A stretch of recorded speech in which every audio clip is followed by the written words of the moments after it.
lecture of literary criticism. My name is Dr. Fouzi Slisli.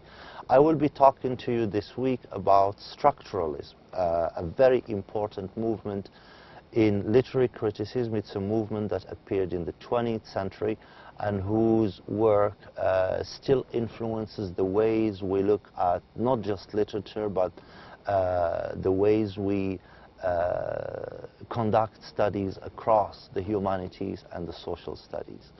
Structuralism continues the work of Russian formalism. We looked at Russian formalism in the previous lecture, and we looked at formalism's attempt to establish the field of literary scholarship as a scientific field of study, to establish the autonomy and the independence of literary scholarship, so that it's independent from sociology, psychology, philosophy, or other fields of study, and so that it becomes autonomous, and so that its studies are centered on the work itself and the mechanisms of the work. The way I explain it to my students is usually to think of, for example, in the same way that a mechanic in investigating a car, for example, wants to understand the problems or how the engine is made and only looks at the engine, nothing else. A literary criticism also wants to look at the text and how the text, البنية, the structure of the text, is built together without considerations of anything external. So structuralism takes off from Russian formalism, but it appeared in France in the 1960s. It continues the work of Russian formalism in the sense that it does not seek to interpret literature. It seeks rather to investigate its structures. That's a very important point. It doesn't seek to interpret literature. It seeks to investigate the structures of literature.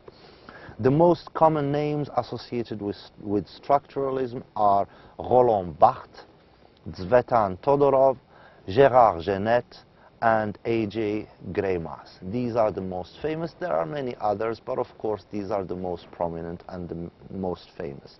The following lecture looks at one of the most influential contributions of structuralism to the study of literature.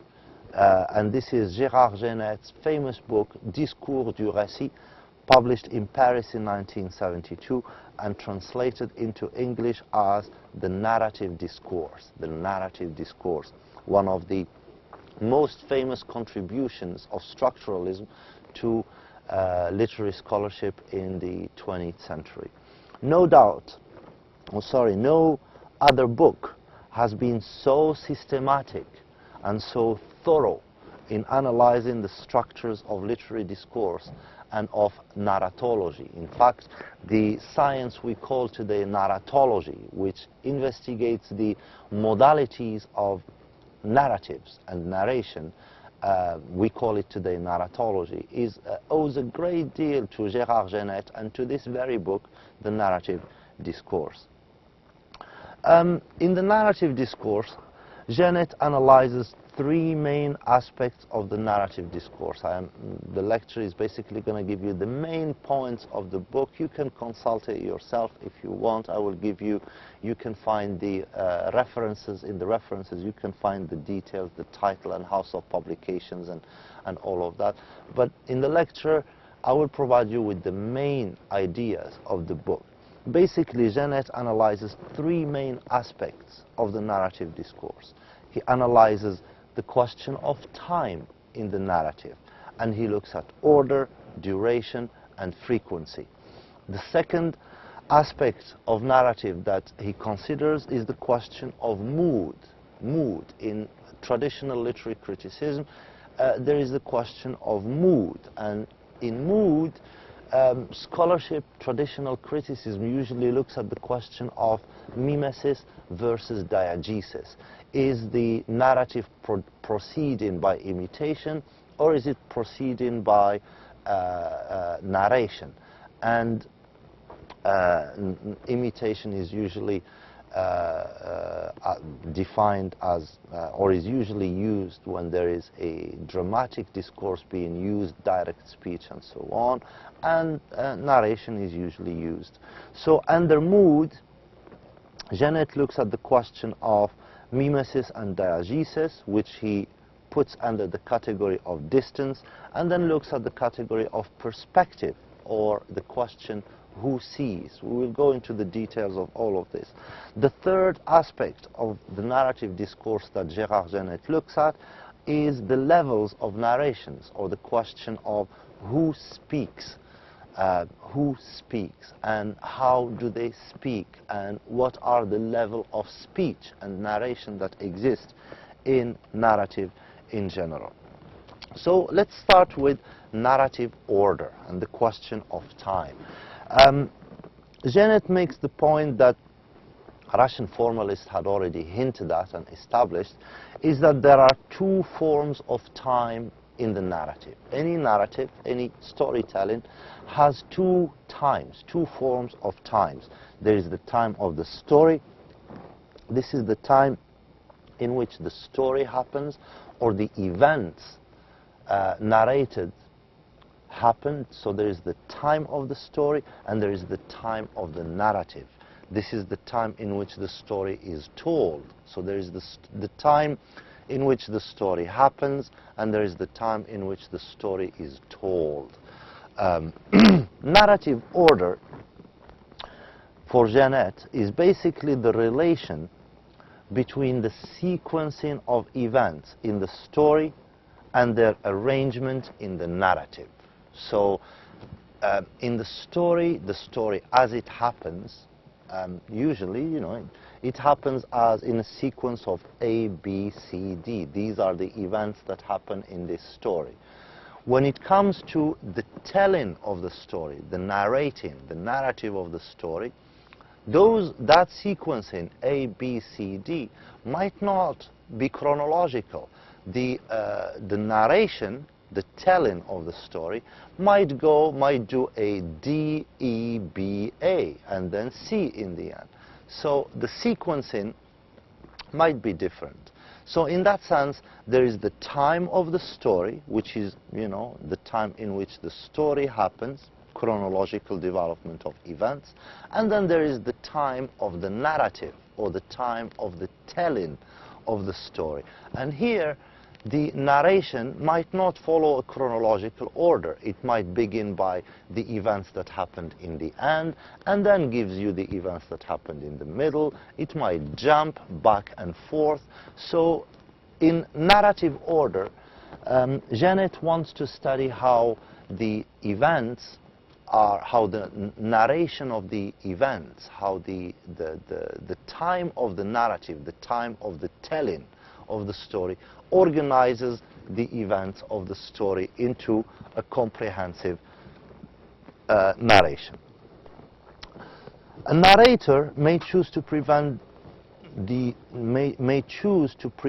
events in the order that they occurred in it. So if the events happened in a sequence of A, B, C, D, a narrator might choose to just tell you the events chronologically as they happened, A, B, C, D, F. Or the narrator can tell you those events out of order. So he might start with D and then goes back to A and then C and then D. And so stories differ in that sense.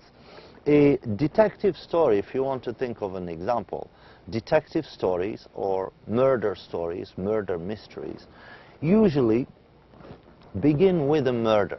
They begin with the murder. And then that murder has to be solved. And to solve it, the investigation leads us to a reconstruction of the events preceding the murder. So the story takes us to the events before the murder. So these modalities and changes are basically what Gérard Genet studies under the category of narrative order.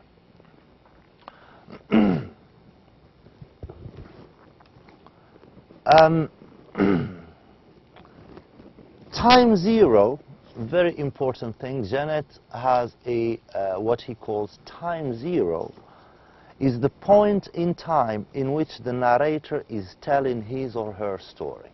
So that's the time zero. So if you open the book and you're reading a novel, and it says that the father is sitting with his 5 sons, and he says, "Sons, let me tell you a story," right? So the point of time in which the father is sitting with his 5 sons may be 1955, right? So almost 70 years ago, right? That's the time zero of the story.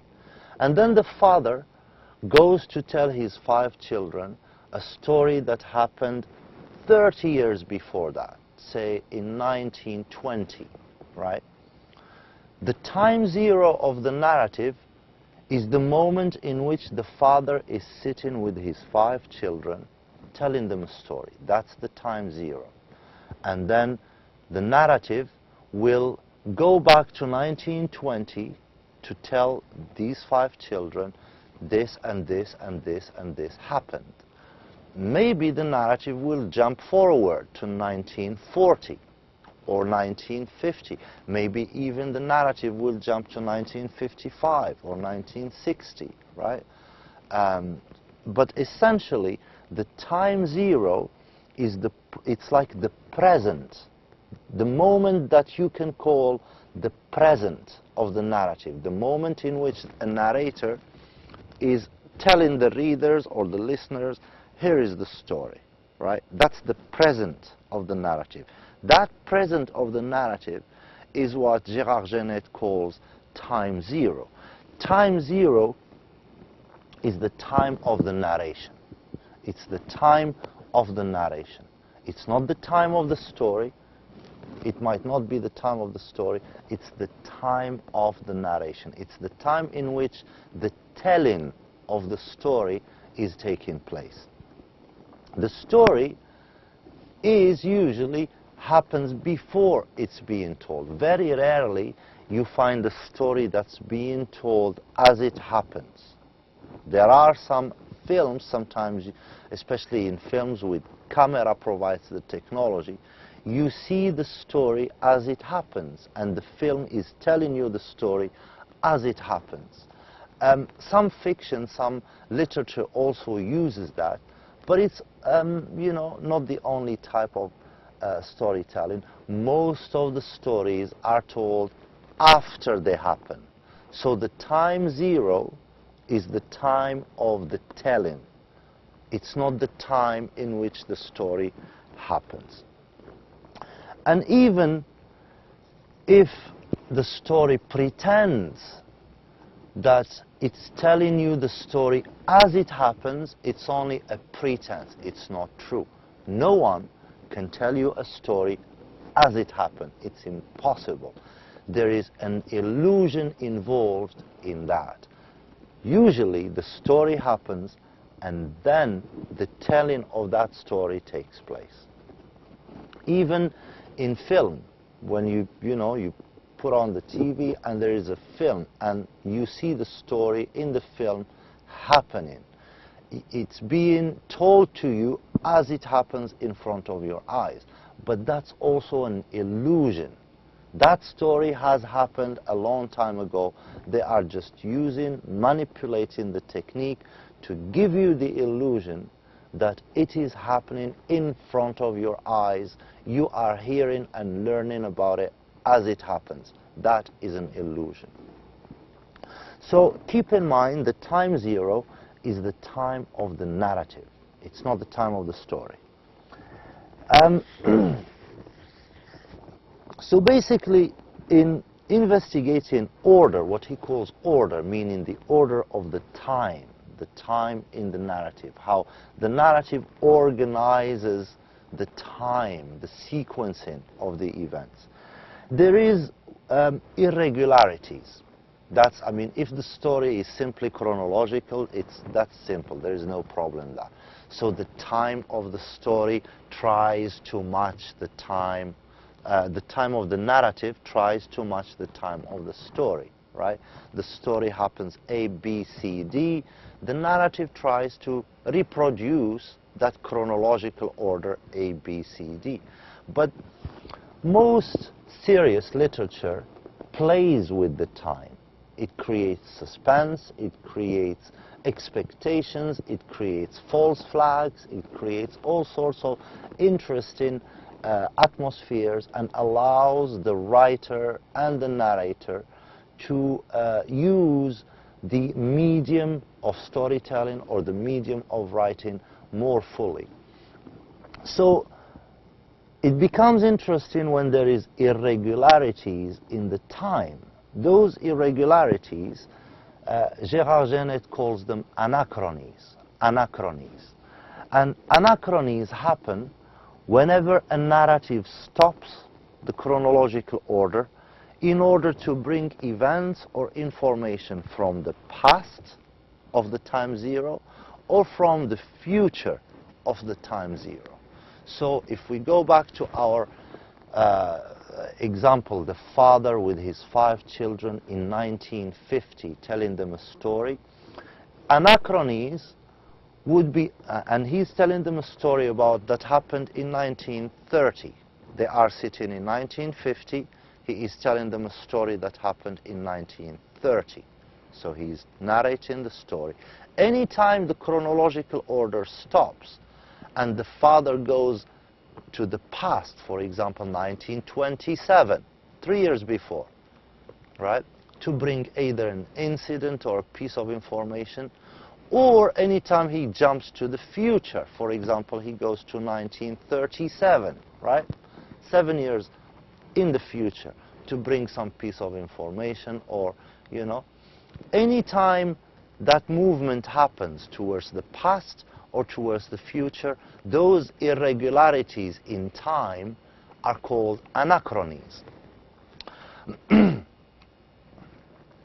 And Genette says there is 2 types of anachronies. There is an anachrony towards the past, and there is an anachrony towards the future. The anachronies that bring information from the past are called analepses. Analepses. They are the anachronies that bring incidents or informations from the future are called prolepses. Prolepses. So analepses towards the past, prolepses when information is brought from the future, brought back to the time of the narration, to the time zero. To give you an example, it might be just a simple sentence in a text, in a novel or a play or a poem. For example, I'm just giving you a fictitious example. I woke up in good mood this morning. In my mind were memories of my childhood when I was running in the fields with my friends after school, right? I woke up in a good mood this morning, right?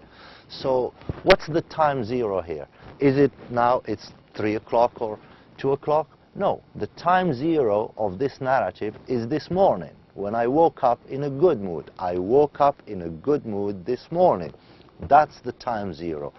When I woke up in a good mood this morning, in my mind were memories of my childhood, right? Here is an analepsis, right? It's an anachrony, because it doesn't go from like waking up at 8 in the morning. It doesn't tell you what happens at 8:30. It takes you to my childhood, right? 30, 40 years ago, to the past, to bring a piece of information. So this irregularity is called an anachrony. Anachrony. And because it is an irregularity that moves to the past to get information from the past, we call it an analepsis. An analepsis. An example of a prolepsis, you know, that seeks information from the future, again, this is a completely fictitious problem. How will my travel to Europe affect me? My relationship with my family and friends will never be the same again. This is what will make me later difficult to live with, right? This is a simple example. How will my travel to Europe affect me, right? So here I am telling a story about my travel to Europe. And before I begin the story of what happens to me in Europe, I say, well, how will these travels affect me in the future? My relationship with my family and friends will never be the same again. When? In the future. After I go to Europe and travel, that travel will affect my relationship with my family. This is what will make me later, in the future, difficult to live with. So this is an irregularity, again, in the chronology of the story, right? Because the story isn't progressing chronologically, it is jumping ahead to the future. It's an irregularity, so in that sense it's an anachrony, and because it's an irregularity that gets information from the future, we call it a prolepsis. Very simple, really. Anachronies are irregularities. When they go to the past to get information, we call them analepses. When they go to the future to get information, we call them prolepses. There is a second level to this. When the anachrony, for example, I get up in the morning and in my mind were memories of my childhood, right? So here I am. It's 3 o'clock in the afternoon. I'm telling you a story that begins in the morning, at 8 in the morning. I get up in the morning, that's the time zero, right? And in my mind were memories of my childhood. So it's an analepsis towards the past. And when I make this movement to the past, how much time will I cover? How much time from the past will I cover? Will I tell you about what those memories of a specific summer, of a specific year, of a specific experience, of a specific friendship, right? How much time from the past will I cover? Basically, what I'm trying to get at is that when the time irregularity makes a movement towards the past or a movement towards the future, the jump is called the reach. And the amount of time that it covers is called the extent. So you can say this is an analepsis that has a reach of 20 years and it has an extent of 2 months because it covers 2 months. It has a reach of 20 years because it goes back 20 years back in the past and it covers 2 months of time. This is what happens in those 2 months I was on holiday, right? 20 years ago. So that's the reach. What it covers is the extent.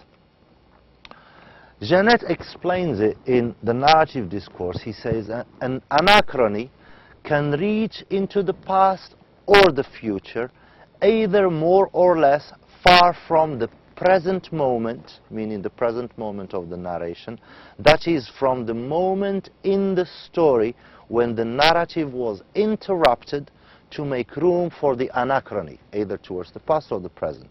This temporal distance we will name the anachrony's reach, right? It goes back 30 years.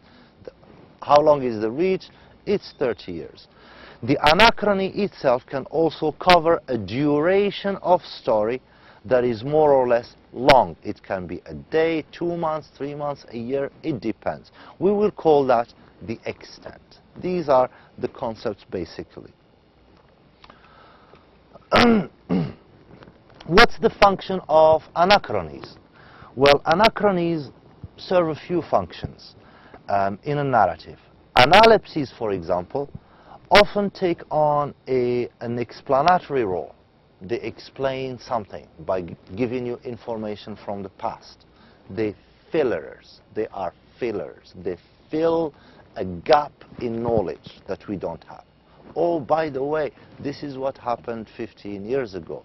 And it fills a gap in the narrative. Prolepsis, moves towards the future, can arouse the reader's curiosity by partially revealing facts that will surface later, right?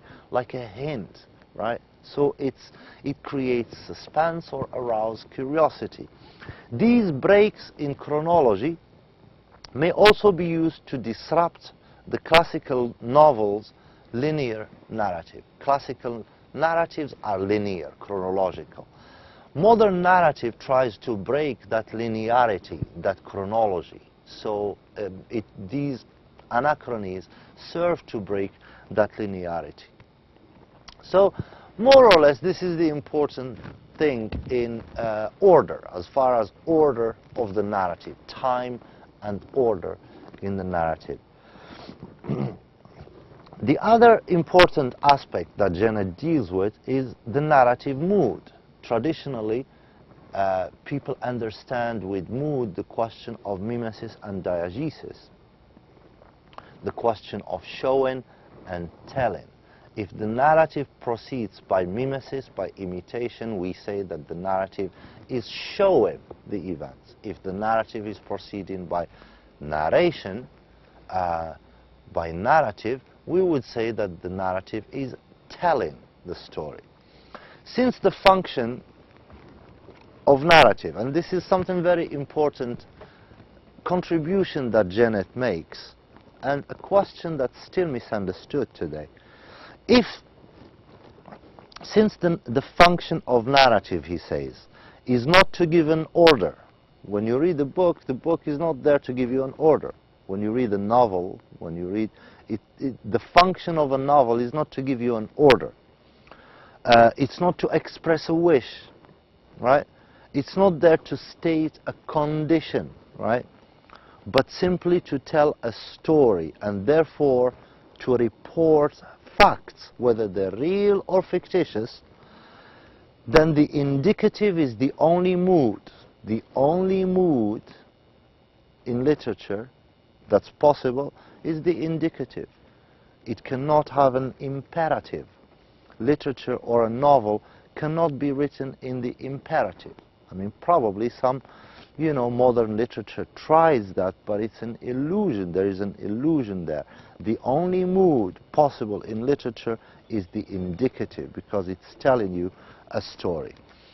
In that sense, because of this, Genet says all narrative is necessarily a diegesis. It's a form of telling. Narrative tells. It doesn't show.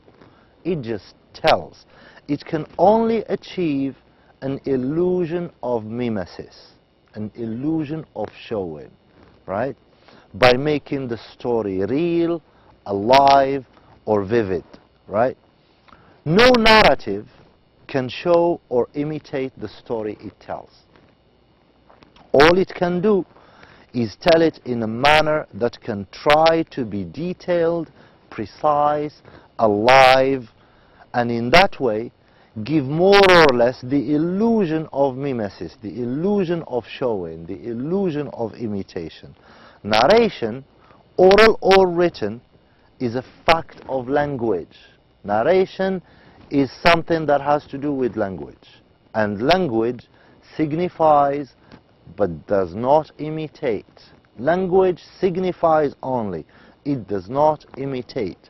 Here Genet is really solving what in Western culture has been a 2,000-year mystery. Because for 2,000 years, Western literature assumes that literature imitates reality, imitates the classics, imitates the Greeks, imitates the Romans, imitates nature, imitates ideals. All sorts of imitation is everywhere across Western culture. What Genet is telling us is that imitation is impossible, because language signifies, but it doesn't imitate. All it can do is tell a story vividly, precisely, make it alive, and give you thereby a more or less close insight into the events. Mimesis for Genet is a form of diegesis. Mimesis is a form of diegesis. Showing is only a form of telling, right?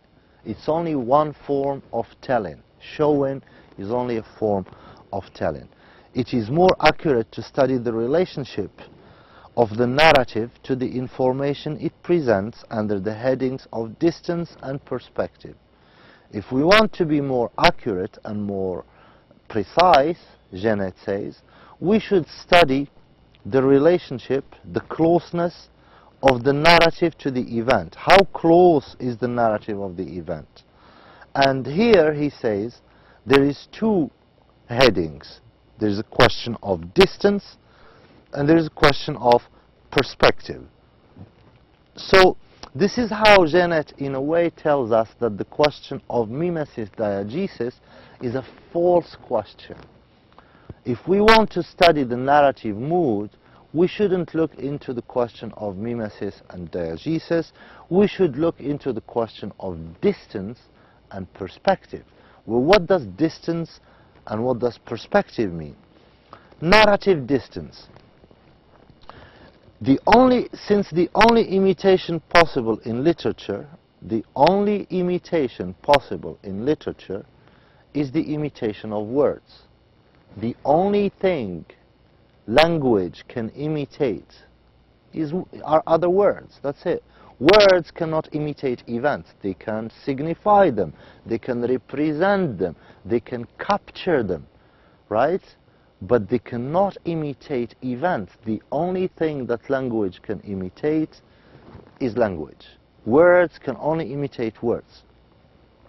The only imitation, mimesis, possible in literature is the imitation of words, where the exact words uttered can be repeated, reproduced, imitated. Otherwise, all narratives are narratives of events. All narratives are usually narrative of events. Sometimes it's a narrative of words, and then if they are word for words, it will be like a complete imitation of the words that were spoken originally. All narratives are narratives of events, and here every narrative chooses to take a certain amount of distance from the information or from the events or from the words that are narrated. So he gives a distinction between the narrative of words and the narrative of events. Let's start with the narrative of events. A narrative of events is always a diegesis. It always proceeds by narration. That is, which means that a narrative of events is a transcription of the non-verbal into the verbal. A transcription of the non-verbal into the verbal. And basically here there is a very easy and very useful formula that Gérard Genet gives to define mimesis and diegesis. From this perspective, he says, we can define mimesis as a maximum of information and a minimum of the informer, right? A maximum of the information, meaning the narrative gives you as much as information, but the informer becomes transparent because he wants to show you, right? The informer, the narrator, wants to be transparent. I'll just tell you what happens, you know? I won't tell you what happens from my perspective, how I think about it. I'll try to give you what happens, right?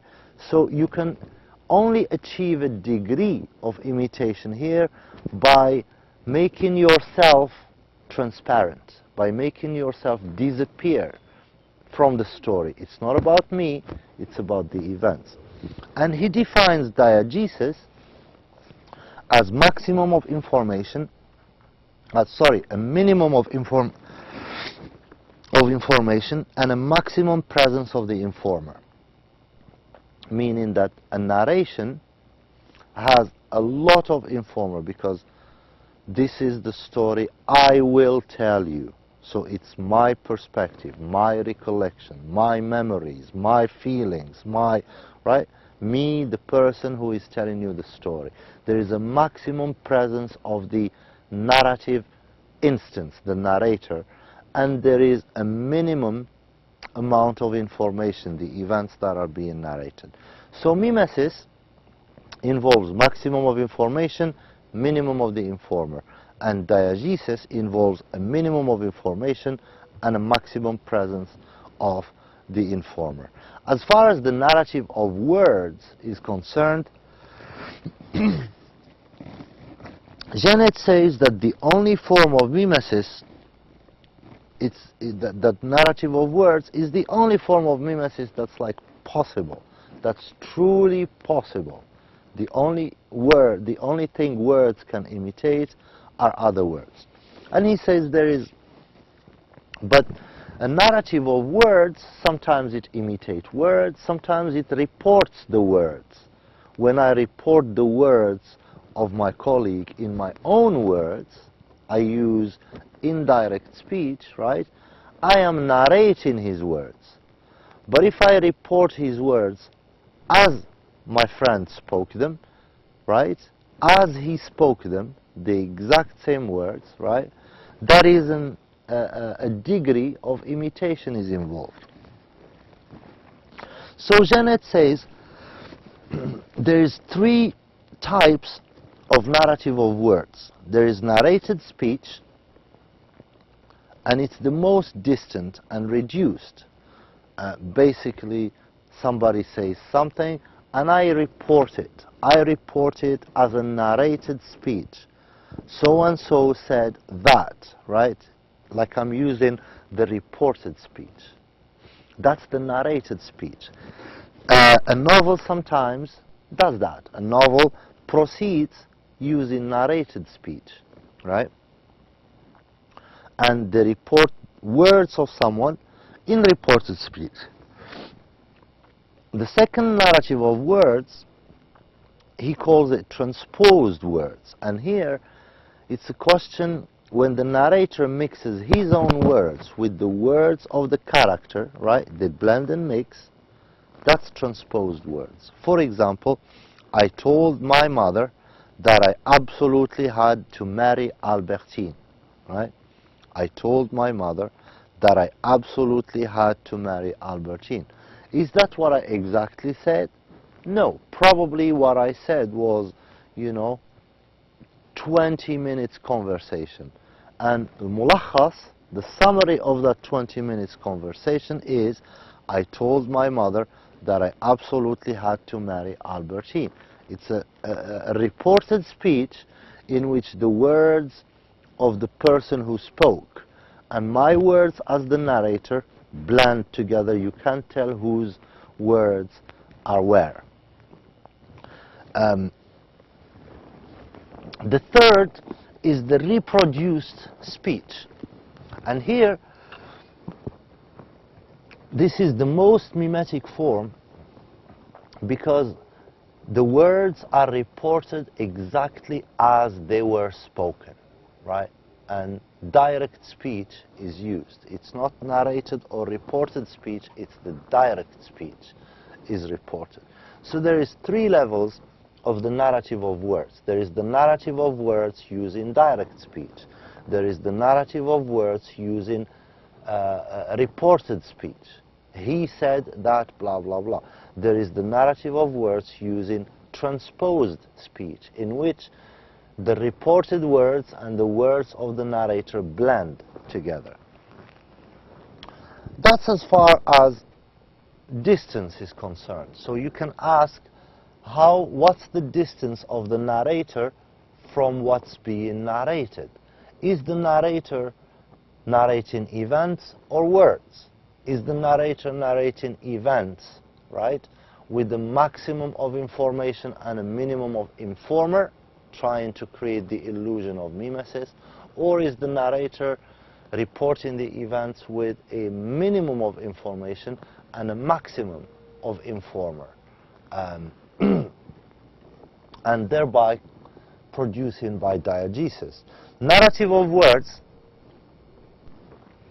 has three types: the narrated speech, the transposed speech, and the reproduced speech.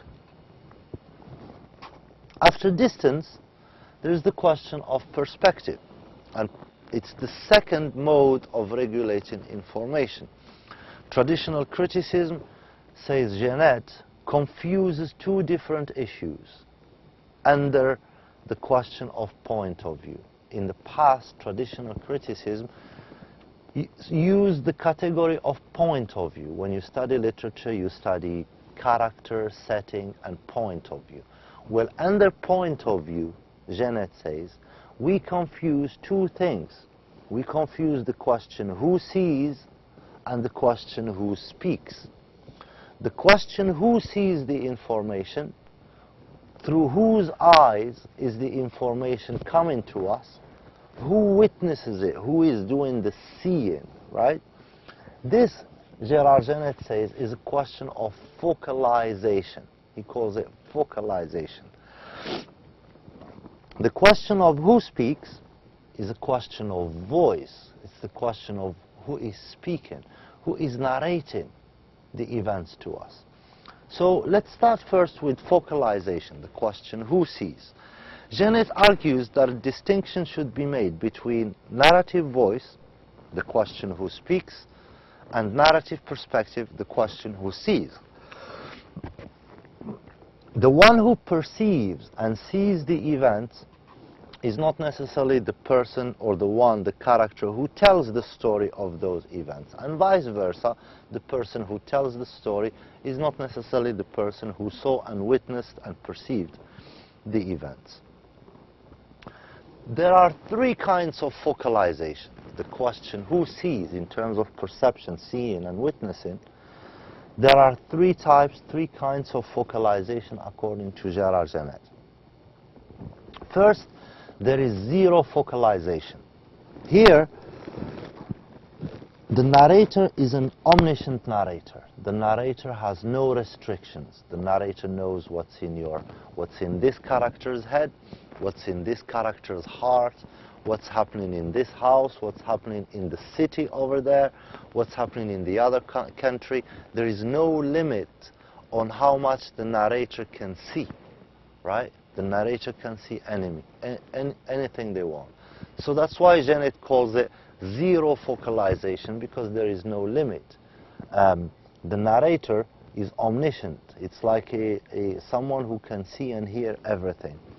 The second type of focalization is called internal focalization. And here, the narrator knows only as much as the character knows, right? So if I tell you the story of John, and John, it's the story of what happens to John, and me as the narrator, I only tell you the things that John sees, feels, and hears. That's it, nothing else.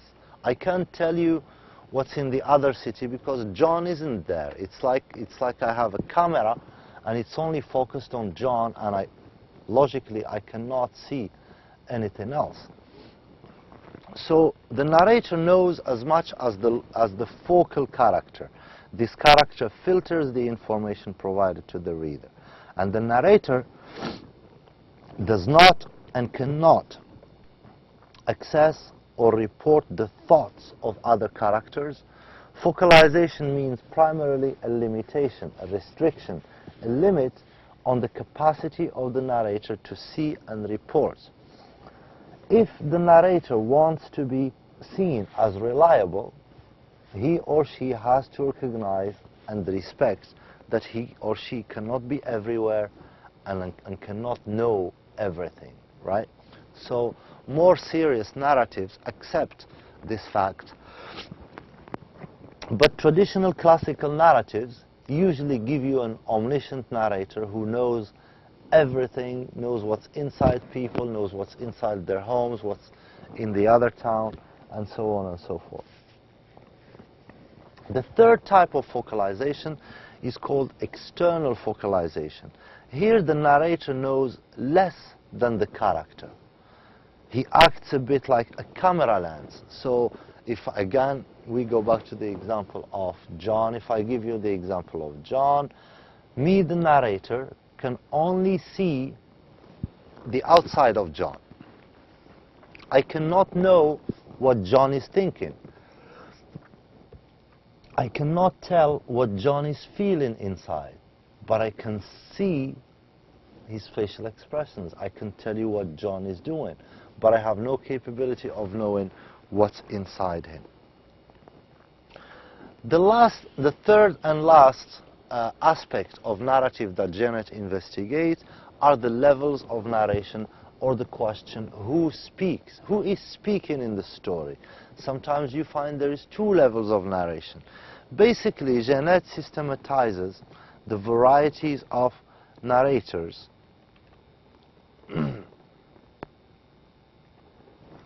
according to a purely formal criteria. Before that, people spoke about the narrator and they confused the narrator with the author and the hero, right?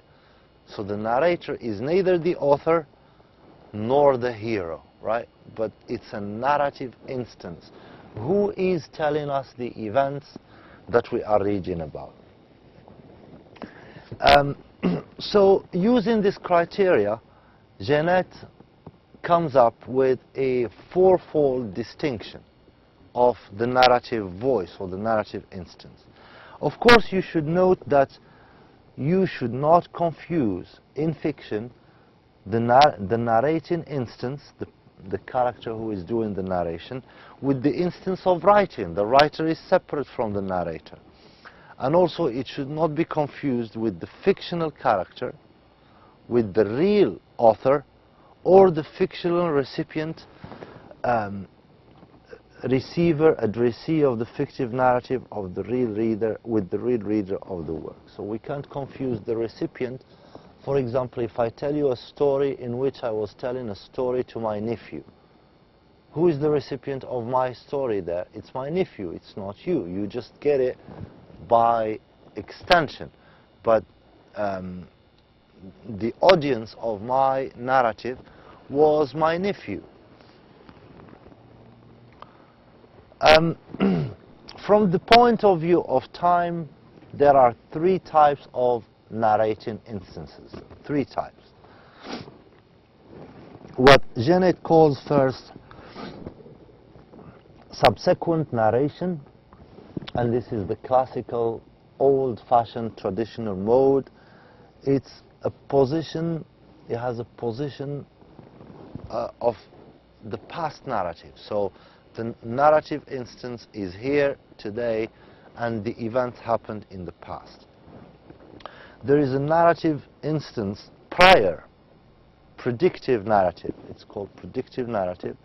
Generally, in the future tense, it dreams, and it has dreams and prophecies. This type of narrating is done with less frequency than any other.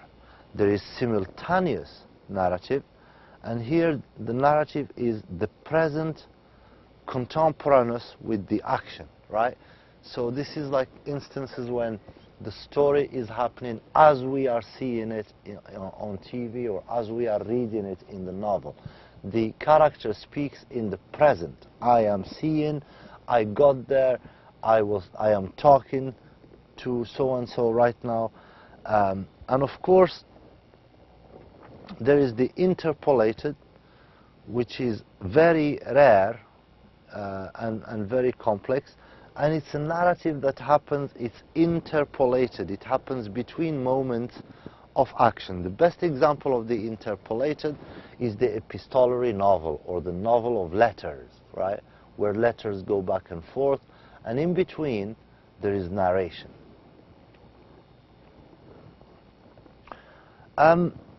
Janet also divides four types or four levels of narration. There is the homodiegetic narrator, and this is a story in which the narrator is present in the story he narrates.